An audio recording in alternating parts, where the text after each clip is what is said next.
에베소서 5장 29절로 32절 같이 봅니다. 누구든지 언제든지 제 육체를 미워하지 않고 오직 양육하여 보호하기를 그리스도께서 교회를 보양함과 같이 하나니 우리는 그 몸의 지체임이니라. 이러므로 사람이 부모를 떠나 그 아내와 합하여 그 둘이 한 육체가 될지니 이 비밀이 크도다. 내가 그리스도와 교회에 대하여 말하노라. 아멘. 오늘 밤에는 결혼의 목적은 무엇인가에 대해서 또 우리가 살펴보도록 하겠습니다. 오늘 본문 29절 말씀을 보면 누구든지 언제든지 제 육체를 미워하지 않고 오직 양육하여 보호하기를 그리스도께서 교회를 보양함과 같이 하나니라고 말씀을 하지요. 이 결혼이라고 하는 것은 우리 인생들이 남녀가 만나서 가정을 이루는 것이지만 그 비밀은 주님이 우리 교회를 사랑하시고 우리가 교회에 복종하는 것에 대한 비밀로 우리에게 설명을 하고 있지요. 누구든지 제 육체를 양육하여 보호하기를 그리스도께서 교회를 보양함과 같이 한다. 결국 그리스도는 우리 교회를 돌아보고 우리 교회를 보호하고 우리 교회를 위해 당신을 희생하셨는데 결혼이라고 하는 것도 이런 관계가 이루어져야 한다. 그런 말씀이죠. 더 다른 말로 하면 결혼이라고 하는 것은 그저 남녀가 만나서 함께 세상을 즐기고 행복하기 위해서 하는 것이 아니라 그리스도가 교회를 보양함같이 사랑함같이 보호함같이 우리가 서로 사랑하고 보호함으로써 하나님의 뜻을 이루어가는 하나님의 영광을 나타내기 위한 삶이 되어야 한다. 그걸 우리에게 가르치고 있는 것이지요. 그래서 결혼의 목적 첫 번째는 서로 도와 하나님의 명령을 준행하기 위해서 결혼을 한다고 하는 것입니다. 전에도 말씀을 드렸지만 혼자보다는 둘이 더 열심히 또는 하기 싫은 때에도 곁에 있는 사람의 독촉으로 인해서 주의 일을 하게 되고 주님을 섬기게 되고 기도하게 되어지는 이런 삶이 이루어져야 한다. 그런 이야기예요. 그러기 위해서 결혼을 한다. 나 혼자면 그냥 누가 간섭하지 않으니까 교회 가기 싫으면 안 가고 기도하기 싫으면 안 하고 예배 드리기 싫으면 안 드리고 그럴 수 있지만 둘이다 보니까 가기 싫어도 아이고 일어나 빨리 가게 해. 그래서 오게 되고 그래서 기도하게 되고 그래서 주의 일을 하게 되고 이처럼 서로 도와 주님의 명령을 준행하기 위해서 결혼은 하는 것이라 그런 말씀이지요. 창세기 2장 18절 말씀을 보면 여호와 하나님이 가라사대 사람의 독처하는 것이 좋지 못하니 내가 그를 위하여 돕는 배필을 지으리라 말씀을 하셨지요. 이때는 아직 아담이 범죄하기 전이지요. 그러니까 온전히 하나님을 섬기고 하나님만 위해서 사는 그 삶이죠. 그래서 아담이 독처하는 것이 보기 좋지 못해서 하나님이 돕는 배필로 하와를 지어서 주었습니다. 이때에는 아내가 돕는, 남편을 돕는 하나의 배필로서 주어졌지만 지금은 상황이 다르지요. 그래서 이제는 둘이 서로 행복한 삶을 이루기만 위해서 가정을 이루게 하심이 아니요 가정을 이루어서 더 열심히 하나님을 섬기고 사랑하라고 오늘 가정을 이루기를 원하신다. 그런 말씀이에요.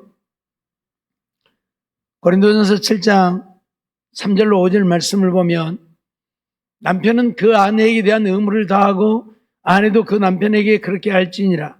아내가 자기 몸을 주장하지 못하고 오직 남편이 하며 남편도 이와 같이 자기 몸을 주장하지 못하고 오직 그 아내가 한다. 그렇게 말씀하고 있는데 남편은 아내에 대한 의무를 다해야 되고 아내도 남편에 대한 의무를 다해야 된다. 그것은 남녀 간에 주어진 자기 책임, 자기 의무를 다해야 한다고 하는 이야기인데 이 말씀 속에는 인간적이고 세상적인 의무만을 이야기하고 있는 것이 아니고 하나님을 향한 하나님을 향한 우리의 의무도 다해야 한다는 것을 가르치고 있고 말씀하고 있는 거예요. 그러니까 남편은 아내에 대한 의무를 다해야 한다고 하는 것은 아내를 하나님께로 이끌어서 온전히 하나님을 섬기고 믿음의 사람이 되게 하는 의무도 다해야 한다. 아내도 남편에게 그렇게 해야 한다. 아내도 남편을 하나님께로 인도해서 온전히 하나님을 섬기고 사랑하고 믿음으로 사는 이 일에 책임과 의무를 다해야 한다. 그런 말씀이기도 해요.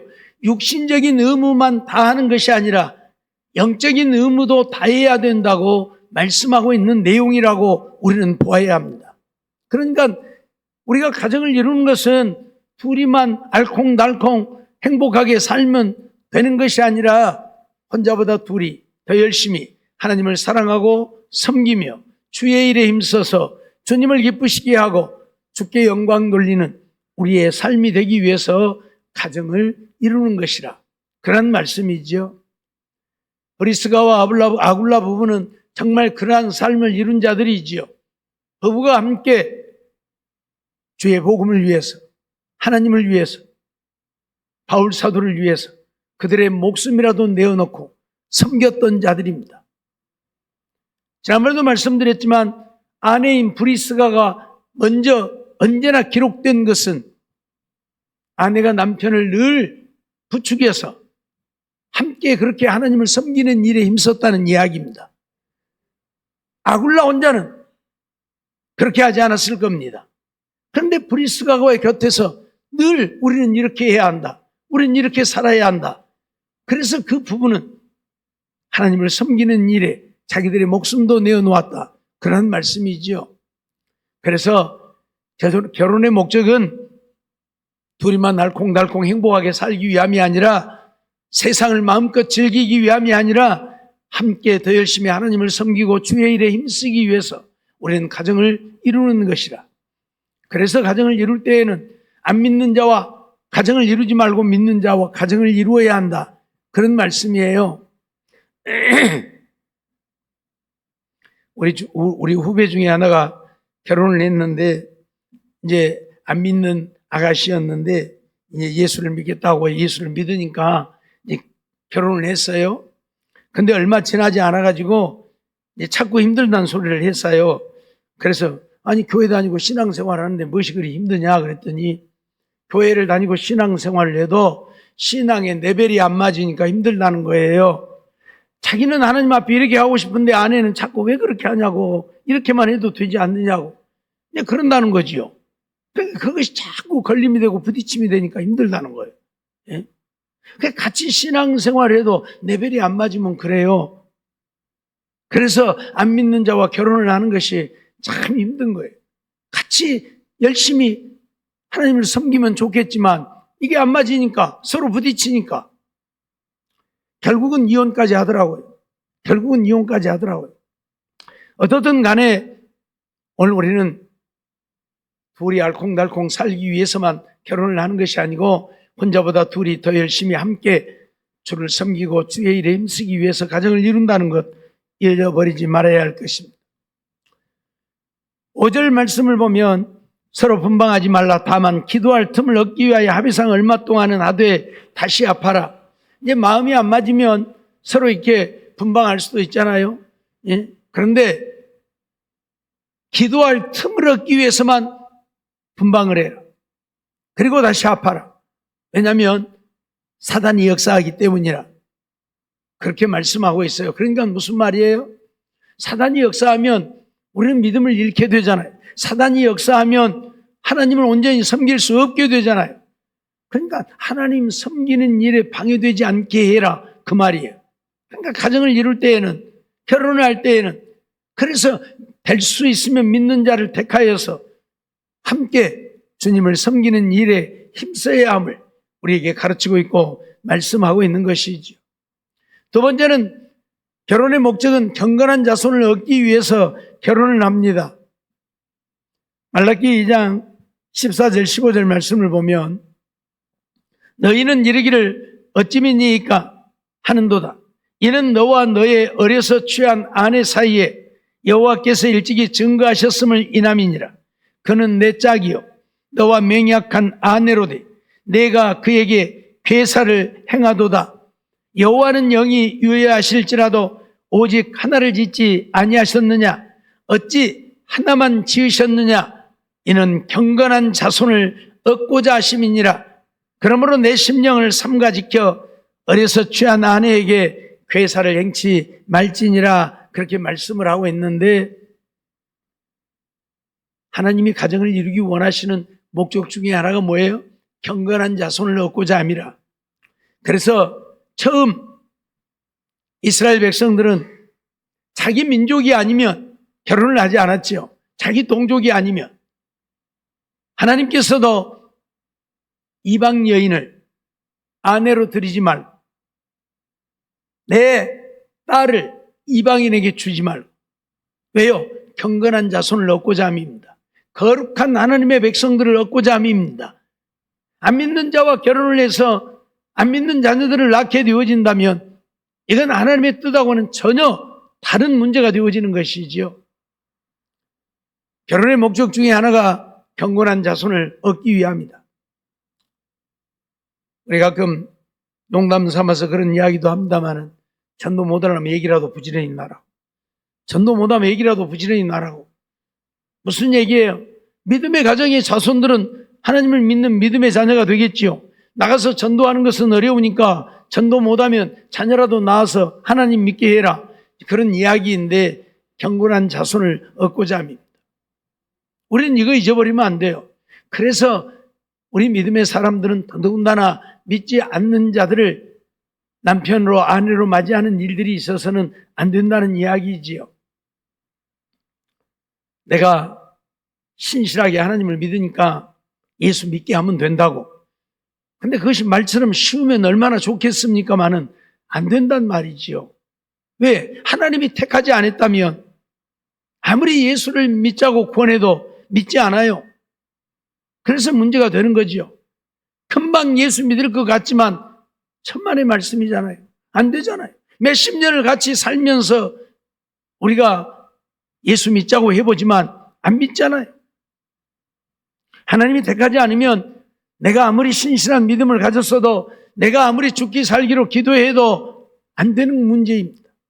그래서 하나님께서는 믿지 않는 자와 멍에를 같이 하지 말라고 우리에게 선언을 하고 있는 것이지요. 어떻든 믿는 가정의 자녀라야 경건한 자손이 되어진다. 안 믿는 남편들이 안 믿는 가정의 자녀들은 대개 보면 하나님을 안 믿어요. 또 떠나가요. 안 믿는 남편이 또 못 믿게 하고 그래서 문제가 되어지는 경우들도 많이 있죠. 물론 엄마를 따라서 열심히 믿는 자녀들도 없지 않아 있지만은 대개는 그러지 못해요. 예? 믿는 것 같지만 믿음이 없고 교회는 다니는데 믿음이 없어서 문제가 되어지고 이런 일들이 허다하게 일어나죠. 그래서 결혼은 경건한 자손을 얻기 위해서 하는 것이다.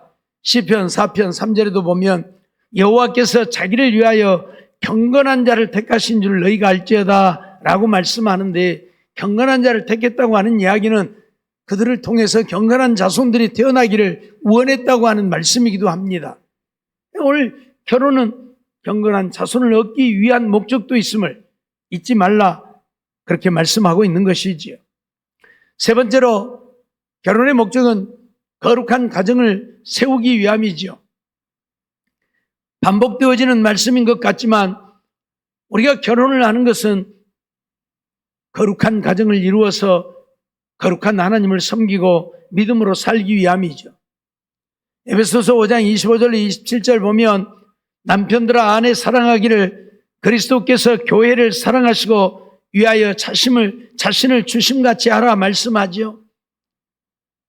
결혼을 하는데 남편들은 아내를 그리스도가 교회를 사랑하심같이 그렇게 사랑해야 한다. 그래서 함께 거룩한 가정을 이루어가야 한다. 그런 말씀이에요. 또 이는 곧 물로 씻어 말씀으로 깨끗하게 하사 거룩하게 하시고 이처럼 남편이 아내를 사랑하고 아내가 남편에게 복종하고 그래서 거룩한 가정을 이루는 것이 하나님의 뜻이라고, 이렇게 사는 것이 물로 씻어 말씀으로 깨끗하게 하사 거룩하게 하심이라고, 그리고 자기 앞에 영광스러운 교회로 세우셔서 티나 주름 잡힌 것이나 이런 것들이 없이 거룩하고 흠이 없게 하려 하심이라 말씀을 하고 있어요. 아내가 남편에게 복종하지 아니하고 남편이 아내를 사랑하지 않는다면 거룩한 가정을 이룰 수 없겠지요. 그 가정은 거룩한 가정이 아니라 다투고 싸우고 분쟁하고 원수 맺는 것밖에 없게 되겠지요. 거룩한 가정을 이루지 못하는 거예요. 그래서 가정을 세울 때에 하나님이 하시는 말씀이에요. 아내들은 남편에게 복종하고 남편은 아내를 사랑하고, 아내가 남편에게 복종할 때는 교회가 그리스도에게 복종하듯 하고, 남편이 아내를 사랑할 때는 그리스도가 교회를 사랑하심 같이 하고, 오늘 교회가 그리스도에게 어떻게 복종합니까? 생명 바쳐 복종해야죠. 그렇죠? 그리스도에게 목숨을 다해 복종하는 거잖아요. 그리스도가 교회를 어떻게 사랑했습니까?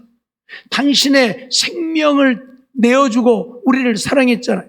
당신을 십자가에 못 박으면서까지 교회를 사랑했잖아요. 이런 가정이 되어야 한다. 결혼의 목적은 거룩한 가정을 세우기 위함이니, 이런 복종과 사랑의 관계가 이루어질 때에 그 가정은 거룩한 가정이 되어진다. 그런데 아내가 남편에게 복종하지 아니하고 자기 고집대로 자기 마음대로 하려고 하니까 거룩한 가정이 되지 못하는 겁니다. 남편이 아내를 사랑하지 못하고 하찮게 여기니까 거룩한 가정이 되지 못하는 것입니다. 정말 우리는 거룩한 가정을, 왜요? 하나님의 백성이요 하나님의 자녀들이기 때문에 그 거룩한 가정을 이루어야 하는 거예요. 그래야 하나님이 영광을 받으시고 오늘 우리를 통해서 하나님의 거룩한 뜻이 이루어지지요. 잊어버리지 마세요. 가정을 이루는 것은 단지 육신적인 기쁨과 즐거움을 누리기 위함이 아닌 거룩한 가정을 이루기 위함, 그래서 하나님을 기쁘시게 하고 하나님의 영광을 나타내기 위함이다. 그러기 위해서는 아내는 남편에게 복종하고 남편은 아내를 사랑해야 한다 하는 그런 말씀입니다. 에베소서 1장 4절로 5절 말씀도 보면, 곧 창세전에 그리스도 안에서 우리를 택하사 우리로 사랑 안에서 그 앞에 거룩하고 흠이 없게 하시려고 라고 말씀을 해요. 하나님이 우리를 택하신 것도 흠이 없고 거룩하게 하시려고 우리를 택하셨다. 그러니 우리가 가정을 이루는 것도 하나님 앞에 거룩하고 흠이 없기를 원하시는 거예요. 잊어버리지 마세요. 근데 이러한 삶을 이루지 못하니까 거룩한 가정이 되지 못하고 맨날 다투고 싸우고, 내가 어쩌다가 저는 왼수를 만나갖고 그러면서 왼수라 그랬었고 그러죠. 예. 왼수하고 왜 살아요? 사랑하는 사람하고 살아야지. 사랑하는 어떻게 해야 된다고요? 남편들은 아내를 사랑하기를 그리스도가 교회를 위해서 자신을 주심같이 사랑해야 하고, 아내는 남편에게 복종하기를 교회가 하나님 말씀에 복종하듯 복종하며 살아야 된다고. 그래야 거룩한 가정을 이룰 수 있다고요. 오늘 우리는 정말 이런 가정을 이루어요. 그럴 때에 하나님이 기뻐하시고 하나님이 영광을 받으시고 하나님이 우리를 거룩하고 흠이 없게 하시려고 택하셨는데 그 하나님의 택하심에 부끄럽지 않게 살게 되는 것이고, 그래서 주님 앞에 가서 잘했다 칭찬받고 주의 주신 은혜를 누리고 상을 얻고 면류관 쓰게 되어지는 것이, 잊어버리지 마세요. 네 번째로, 결혼의 목적은 음행을 피하기 위함도 있지요. 고린도전서 7장 2절로 3절 말씀 보면, 음행의 연고로 남자마다 자기 아내를 두고 여자마다 자기 남편을 두라, 그렇게 말씀을 하지요. 음행의 연고로 남자마다 자기 아내를 두고 여자마다 자기 남편을 두라. 아내가 없고 남편이 없으니까 결국 정욕을 이기지 못해서 음행하게 되어진다는 이야기지요. 물론 시대가 가다 보니까 아내가 있고 남편이 있어도 음행하는 일들이 비일비재하게 일어나기도 하지만은, 이것은 우리 믿음의 사람들에게 있어서는 안 되는 일이라고 선언을 해요. 그래서 음행의 연고로 남자마다 아내를 두고 여자마다 남편을 두라고 선언을 합니다. 음행에서는 안 되니까. 요즘에는 결혼하지 않고 사는 홀로가 많이 있는데 그 사람들을 가만히 보세요.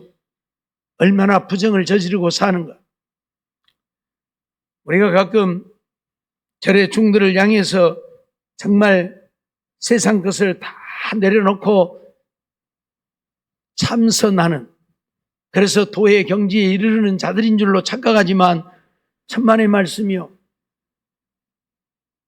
겉으로는 정말 거룩한 척하지만 뒤에서는 할 것 안 할 것 다 하고 사는 사람들이 그 사람. 고기 안 먹는다고요? 우리보다 고기 더 잘 먹는 사람들이 그 중들이에요. 술 우리보다 더 잘 마시는 사람들이 그 사람들이고, 여자도 세상 사람들보다 더 밝히는지도 모르겠어요. 과거에 천주교 신부들이 결혼을 하지 않는 연고로 그들은 여자를 모르고 사는 줄로 알았지만 절대 그러지 않았죠.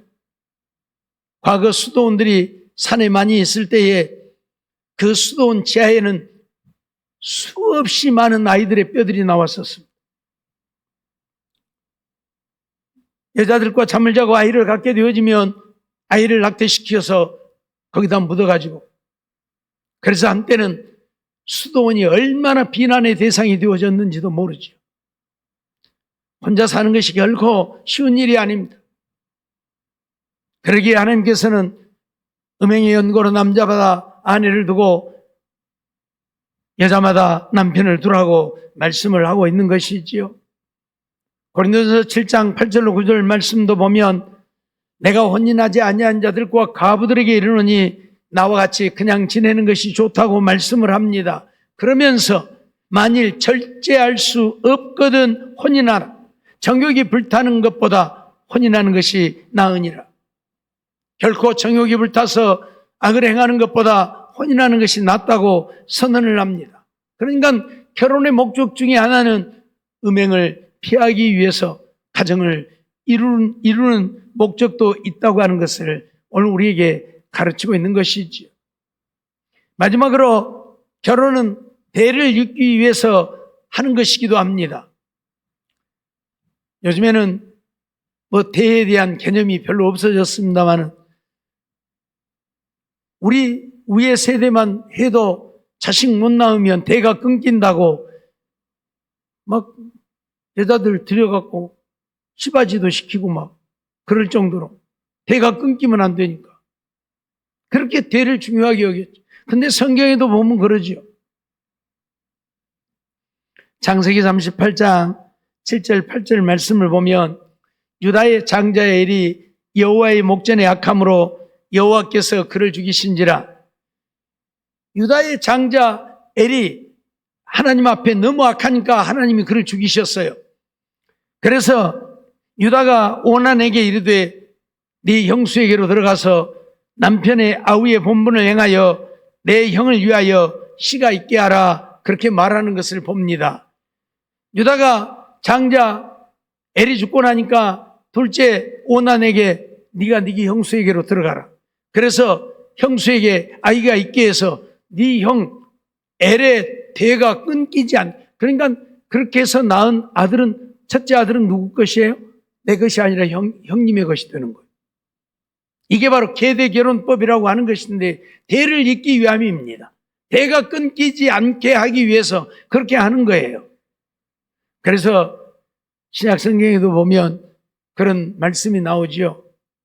한 가정에 7 형제가 있었는데 첫째가 장가들었다가 자녀를 못 낳고 죽고 둘째도 그러고 셋째도 그러고 7째까지 그렇게 했습니다. 그런데 그 여인은 이 7형제하고 다 살았으니 부활하면 누구의 아내가 되어야 합니까? 라고 묻는 그런 내용이 나오죠. 그러죠? 그 물어볼 만하고 의심할 만한 얘기. 아니 첫째부터 7째까지 다 거쳐갔어요. 그러니 이 여자는 누구의 아내로서 첫 번째로 살 것인지 마지막으로 살 것인지 그렇게 묻는 내용이 나오는데, 그래서 너희가 부활도 하나님 나라도 오해했다 말씀하시면서 하나님 나라는 시집가고 장가가는 나라가 아니라고 선언을 했습니다마는, 이게 계도결혼법이라고 하는 거예요. 형이 자녀가 없이 죽으면 형의 아내였던 자가 그 시동생 둘째에게 들어가서 자녀를 낳아 형을 대를 잇게 해줘야, 둘째도 자녀를 못 낳으면 셋째가 또 자녀를 낳아서 형과 둘째의 대를 잇게 해줘야, 이런 일들이 있었지요. 신명기 25장 5절로 6절 말씀을 보면 형제가 동거하는데 그중 하나가 죽고 아들이 없거든 그 죽은 자의 아내는 나가서 타인에게 시집가지 말 것이요, 그 남편의 형제가 그에게로 들어가서 그를 취하여 아내를 삼아 그의 남편의 형제된 의무를 그에게 다 행할 것이요, 그 여인의 낳은 첫 아들로 그 죽은 형제의 후사를 잇게 하여 그 이름을 이스라엘 중에서 끊어지지 않게 할 것이니라 분명히 선언을 하고 있습니다. 이건 모세가 이스라엘 백성들에게 지금 선언하는 말씀이죠. 하나님의 말씀을 따라서 첫째가 아들을 못 낳고 죽으면 그 부인은 다른 데로 시집가지 말고 그 동생 되어진 자에게 들어가서 아들을 낳아 그 첫 아들로 죽은 형제의 후사를 잇게 하라. 대를 잇는 거예요, 대를. 그러니까 결혼의 목적 중에 하나는 대를 잇기 위함이 있어요. 그래서 자녀들은 반드시 낳아야 되고, 그래서 과거에는 자녀를 못 낳으면 칠거지약에 속해갖고 소박을 맞고 쫓겨나기도 했죠. 좀 너그러운 집에서는 쫓아내지는 않지만 그 대신에 둘째 부인, 셋째 부인을 들여서 어떻게 해서든 이 자녀를 낳아서 대를 잇게 하려고 하는 그러한 일들을 했죠. 성경에 보면 그런 일도 나오죠. 아브라함이 사라와 결혼해서 자녀를 못 낳으니까 사라가 자기의 몸종 하갈을 아브라함에게 들여보내서 자녀를 낳게 하는 그런 일도 있었잖아요. 대를 잇기 위함입니다. 지금은 시대가 바뀌어서 대의 개념도 없고, 그러니까 과거에는 딸을 아무리 여러 명 낳아도 소용이 없는 거예요. 아들을 낳아야 대를 이으니까. 그래서 아들을 낳으려고 딸을 5명, 6명, 7명도 낳고 그 아들 하나 낳으려고 하죠. 예. 그렇게 낳은 가정들이 많이 있죠. 아들이 대를 이으니까. 물론 하나님을 믿지 않는 가정에서는 자기 제사 차려줄 자식이 있어야 한다 해가지고 제사상 차려줘야 되니까 아들 낳아야 한다고 놨지만, 어떻든 대를 잇기 위함입니다. 요즘에 시대가 바뀌어서 대가 끊겨도 상관이 없고, 그래서 자식도 안 낳고 딸들만 있어도 상관이 없고 그런 시대가 되어버렸습니다만은, 어떻든 우리가 결혼을 한 목적 중에 하나는 대를 잇기 위함입니다. 잊어버리지 마세요. 결혼의 목적은 혼자보다는 둘이 더 열심히 하나님을 섬기기 위해서 결혼을 하는 것이고, 거룩한 자손을, 경건한 자손을 얻기 위해서 결혼을 하는 것이고, 나아가서는 거룩한 삶을 이루기 위해서, 그래서 거룩한 가정을 이루어 하나님의 영광을 나타내고자 우리가 결혼을 하게 되어지는 것이지요. 그런가 하면 이처럼 대를 이어서 자손 대대로 하나님을 섬기고 믿음으로 살게 하기 위해서 결혼도 한다고 하는 사실을 우리는 잊지 말아야 할 것입니다. 그러니까 결혼이라고 하는 것, 남자와 여자가 만나서 가정을 이루는 것은 다시 말씀드리지만 육신적으로 세상적으로 행복을 누리기 위해서만 가정을 이루는 게 아니에요. 요즘에 가정을 이루지 않는 사람들은 내가 왜 결혼해서 여자 뒤치다꺼리하고 남자 뒤치다꺼리하고 사느냐, 그래서 가정을 이루지 않는, 혼자 사니까 이렇게 편하고 좋은데 내가 뭔 가정을 이루어서 여자 뒤치다꺼리하고 남자 뒤치다꺼리하고 사느냐, 그러고 가정을 이루지 않는데, 믿지 않는 사람들이야 그럴 수 있지만 오늘 우리 믿음의 사람들은 그러면 안 된다는 이야기입니다. 말씀드렸던 것처럼 결혼의 목적이 그저 내가 기쁘고 즐겁고 행복하기 위해서만 가정을 이루는 것이 아니기 때문에 오늘 우리는 가정을 이루어서 하나님의 거룩한 뜻을 이루어가는 우리가 되어야 한다는 이야기. 요즘에는 자녀들을 낳지 아니해서 인구가 줄어들고 있고, 그래서 나라가 존폐의 위기에 있기도 한데, 나라가 존속하려면 영토도 있어야 되지만 국민이 있어야 되죠. 국민이 없으면 나라가 되지 않죠. 물론 어떤 사람들은 외국인들이 많이 들어오는데 왜 인구가 줄어드느냐고 말을 하지만, 외국 사람은 외국 사람일 뿐이지 우리 대한민국 사람이 아니잖아요. 그들이 이 나라 국민이 아니잖아요. 물론 영주권을 주면 국민이 되어질 수 있겠지만, 그러나 그들은 우리와 근본이 다르다는 이야기입니다. 무슨 말입니까? 언제든지 떠나가 버리면 그만입니다. 그러죠? 이 나라를 그들이 지켜주지 않아요. 이 나라를 지켜주지 않아요. 예를 들어서 전쟁이 일어나면 외국 사람들이 이 나라 지켜줄 것 같습니까? 다 떠나가 버리지. 영주권이고 뭐고 다 내버리고 가죠. 필요 없어요. 그래서 이 나라는 우리 국민이 지켜야 되는 것이고, 그래서 할 수 있으면 자녀들도 낳아야 되는 것이고, 자녀들 양육하는 것이 어려우니까, 힘드니까 자녀를 안 낳지만 옛날에 더 힘들 때도 다 낳아서 기르고 살았습니다. 그러죠? 보리밥도 제대로 못 먹는 시절에도 5명, 6명, 7명, 8명, 9명, 10명 나와서 다 길렀어요. 물론 다 못 기르니까 좀 부잣집에 보내기도 하고 그러기도 하고 했습니다마는, 그래도 어떻든 간에 지금보다 훨씬 못 사는 시대에도 다 자녀들 낳아서 다 양육하고 살았어요. 근데 지금은 얼마나 부유하고 풍요롭게 삽니까? 고생 안 하려고, 힘 안 들려고. 힘들어도 살면 다 살 수 있는데 힘들게 안 살려고. 그래서 자녀를 안 낳으려고 하는데, 어찌되었든 오늘 우리는 자녀도 낳아야 된다. 왜? 결혼은 대를 잇기 위해서 해야 되는 것이기 때문에. 분명히 계대 결혼법까지 성경에는 기록되어 있잖아요. 대를 끊어서는 안 된다고. 대를 이어가야 된다. 오늘 우리는 믿음의 대를 이어가야죠. 그러기 위해서 자녀들을 낳아서 믿음의 자녀로 우리는 양육해야 합니다. 그리고 가정에 믿지 않는 자녀들이 있다면 정말 그들이 예수 믿기를 위해서 우리는 밤낮으로 부르짖어 기도해야 합니다. 우리 힘으로 할 수 없으니까. 우리 힘으로 저들을 예수 믿어 구원 얻게 할 수 없으니까 하나님께 맡기고 정말 밤낮으로 부르짖어 기도해야 할 것이고, 듣든지 아니 듣든지 하나님의 말씀을 전하고 예수 믿자고 해야 할 것입니다. 하다 보면 때가 되면 믿게 되어질 테니까요. 우리 터미널 옆에 시내에 그 옷가게 하시는 분들 지금 교회에 오셔서 주일날 낮에 열심히 부부가 잘 나오고 계시는데, 그분들이 누군가 하면 이 교회 설계하셨던 분 장인 장모예요. 이 우리 교회 설계하신 장인 장모. 예. 그래서 우리가 열심히 가서 전도를 해도 시큰둥하고 들은 채도 안 하고, 그래서 얘기 들어보니까 뭔 다른 교회를 가니 어쩌니 소리가 들려서 그냥 전도로 그 집에 안 다녔어요. 그런데 때가 되니까 교회에 나오시잖아요. 그러니까 우리는 끝까지 전도해야 돼요. 하다가 이거 이 집 안 되겠다, 틀렸다 말아버리면 안 되고. 알았죠? 그래도 자녀들도 마찬가지예요. 포기하지 말고 내가 죽을 때까지 모니카와 같이 우리는 기도해야 합니다. 예? 어거스틴이 방탕아, 타락하.